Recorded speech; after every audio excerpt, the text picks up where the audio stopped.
તો નમસ્કાર દર્શક મિત્રો, દેશ અને દુનિયાના તાજા અને મહત્વના સમાચાર એટલે કે ટ્રેન્ડિંગ ગુજરાત યુટ્યુબ ચેનલમાં આપ સર્વે સાથીઓનું હાર્દિક સ્વાગત છે।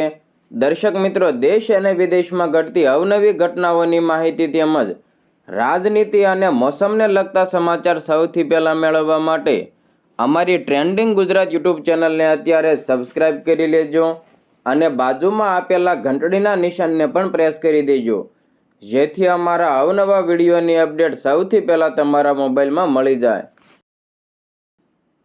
દર્શક મિત્રો, સૌપ્રથમ રાજનીતિને લગતા સમાચાર ઉપર એક નજર કરીએ તો આમ આદમી પાર્ટીના ડેડિયાપાડાના ધારાસભ્ય ચૈતર વસાવા સામે ડેડિયાપાડા પોલીસ સ્ટેશન ખાતે તાલુકા પંચાયતના પ્રમુખને અપશબ્દો બોલવા અને માર મારવા તેમજ જાનથી મારી નાખવાની ધમકી આપવા જેવા ગુનાને લઈને ફરિયાદ નોંધવામાં આવી હતી, જે આપ સૌ સારી રીતે જાણો છો। પોલીસે આરોપીની ધરપકડ કરી હતી। જોકે આગામી 8 થી લઈને 10 સપ્ટેમ્બર એમ 3 દિવસ સુધી વિધાનસભા સત્ર હોવાથી ચૈતર વસાવા ધારાસભ્ય હોવાથી પોતાના વિસ્તારના પ્રશ્નો રજૂ કરવા માટે વિધાનસભામાં ઉપસ્થિત રહેવા માટે નર્મદાની કોર્ટમાં 3 દિવસના વચગાળાના જામીનની માંગ કરી હતી। નર્મદાની કોર્ટે ચૈતર વસાવાને 3 દિવસના શરતોને આધીન વચગાળાના જામીન આપ્યા હતા। વસાવાએ આ શરતોમાં ફેરફાર કરવા માટે ગુજરાત હાઈકોર્ટમાં અરજી દાખલ કરી હતી।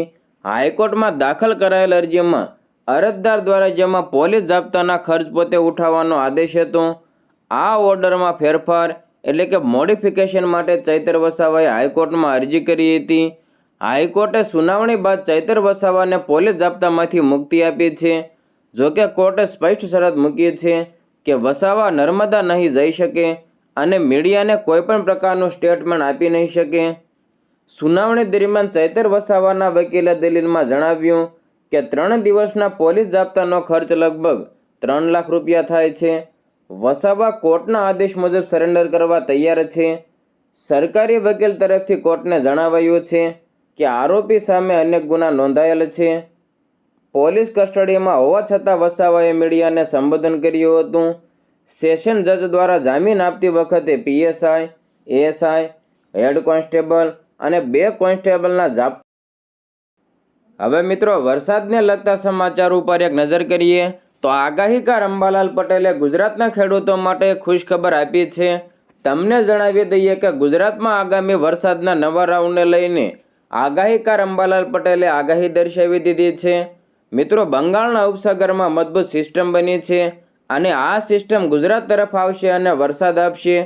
ગુજરાતમાં 3 થી લઈને 8 ઇંચ સુધીનો સરેરાશ વરસાદ પડી શકે। પૂર્વ ગુજરાતમાં ભારેથી અતિભારે વરસાદની સંભાવના છે।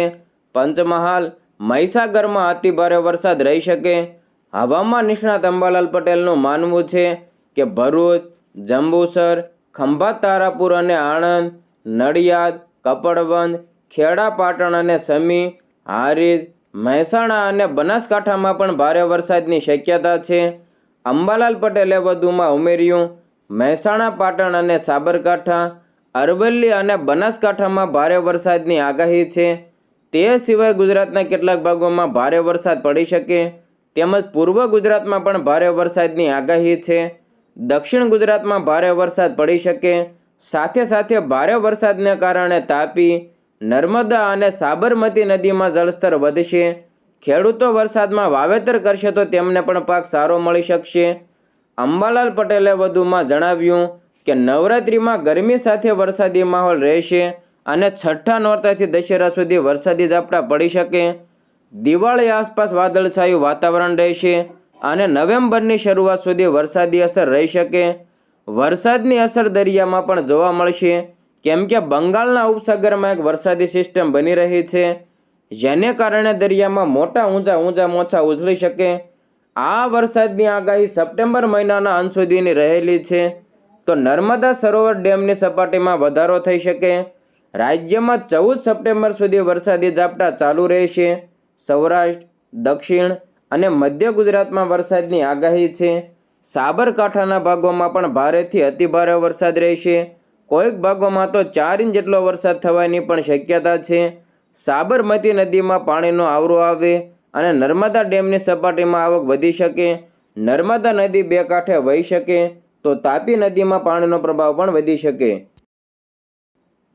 હવે મિત્રો આગળ વાત કરીએ તો એક તરફ ગુજરાતના ખેડૂતો જેની આતુરતાથી રાહ જોઈ રહ્યા છે તે વરસાદે પંજાબમાં પોતાનો કહેર વર્તાવ્યો છે.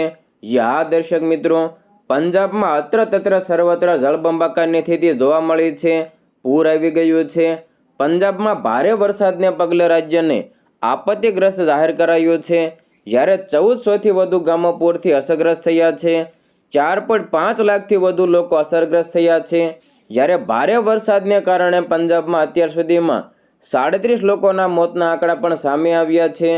3.5 લાખ એકર જમીનના પાક પાણીમાં ડૂબી ગયા છે. રાજ્ય સરકારે 71 કરોડ રૂપિયાનું ફંડ જાહેર કર્યું છે. પંજાબમાં હજી પણ સ્થિતિ વધુને વધુ ખરાબ થઈ શકે છે, કારણ કે આગામી 2 દિવસ સુધી હજુ પણ ભારે વરસાદની આગાહી છે. રાજ્યના દરેક વિભાગોને અસરગ્રસ્ત સેવાઓ પુનઃસ્થાપિત કરવા માટે યુદ્ધના ધોરણે કામ કરવા માટે આદેશ આપવામાં આવ્યા.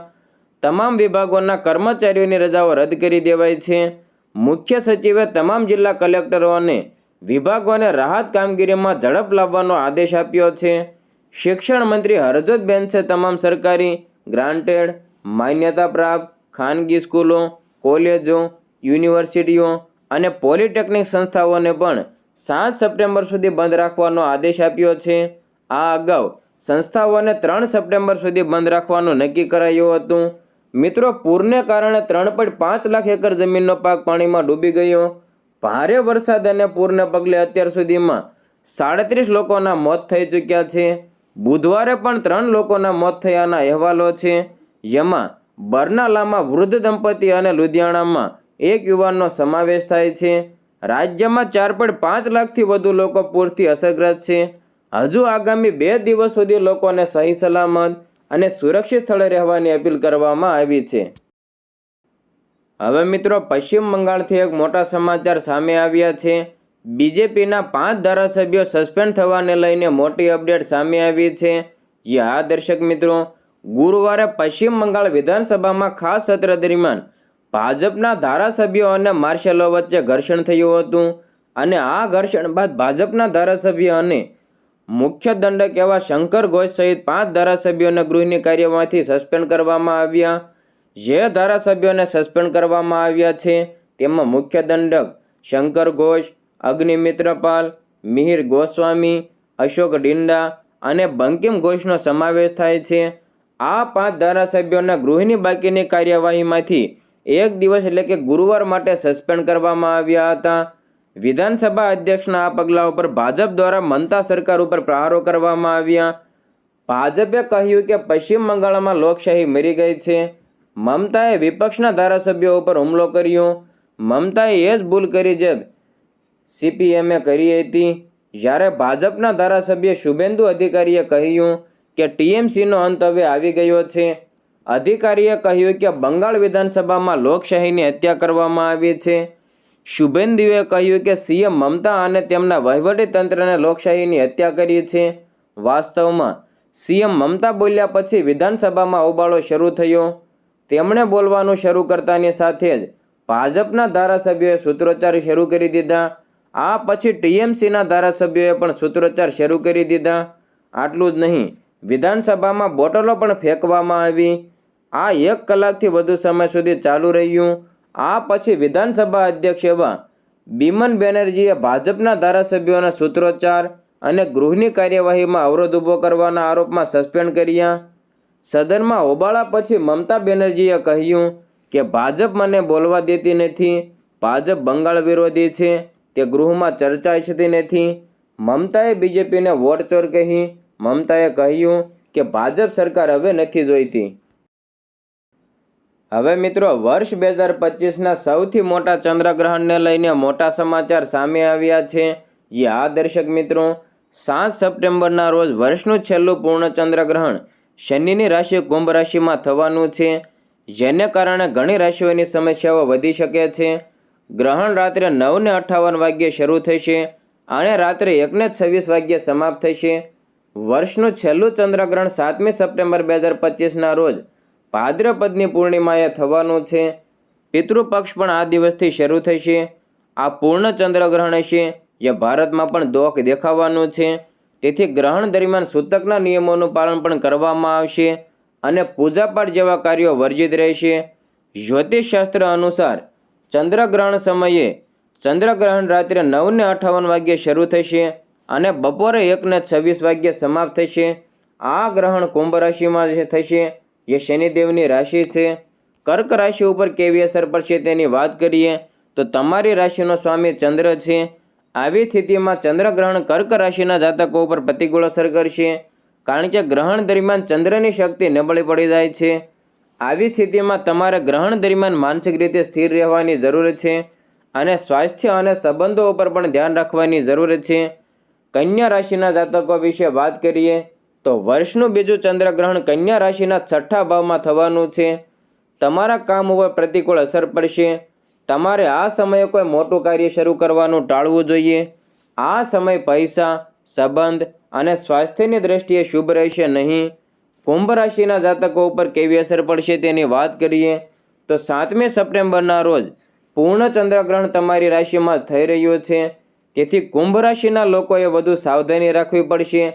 ગ્રહણના પડછાયાને કારણે સ્વાસ્થ્ય સંબંધિત સમસ્યાઓ થઈ શકે. ઉપરાંત પરસ્પર સંબંધોમાં મતભેદની સ્થિતિ પણ ઊભી થઈ શકે. મીન રાશિના જાતકો વિશે વાત કરીએ તો ચંદ્રગ્રહણ તમારી રાશિના 12ના ભાવમાં અને સમસ્યામાં વધારો, કારણ કે તે નુકસાનનું ઘર છે. આવી સ્થિતિમાં નાણાકીય ખર્ચમાં વધારો થવાની સંભાવના છે. ચંદ્રગ્રહણ દરમિયાન સ્વાસ્થ્ય અને સંબંધો અંગે સાવચેત રહેવાની તમારે જરૂર છે.